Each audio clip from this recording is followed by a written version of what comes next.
back to Pact Weekly. A lot has happened since the last time we talked.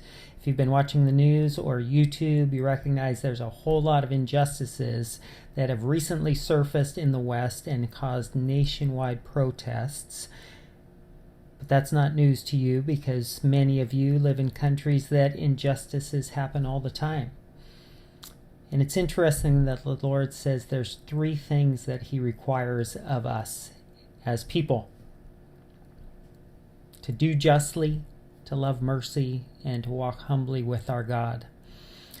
And so as this issue of injustice has surfaced, I was recently listening to a sermon where the pastor pointed out that the most unjust act that ever occurred in the history of mankind was the crucifixion of Jesus Christ, the only perfect human. And he recognized that it was a spiritual issue, a religious issue, and a political issue. Initially, Satan entered into Judas to sell Jesus for 30 pieces of silver. So it was a spiritual issue.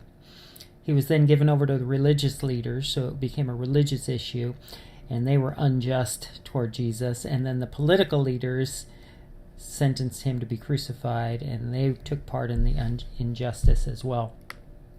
And so injustice is really a combination of many things. And I thought as believers, we have the power to act on a certain number of these things. We need to recognize that injustice is a spiritual issue. And we can do battle on the spiritual realms against injustice. God says that our battle is not just against flesh and blood, but against spiritual forces. And we can come to the Lord and ask that He would bring about justice and do battle for us in the spiritual realms.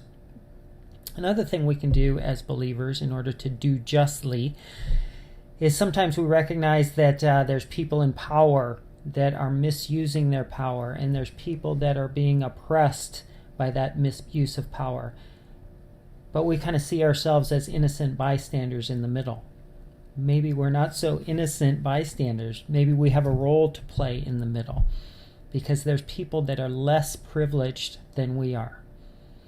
And so we can equal out that injustice by giving some of our privilege to them.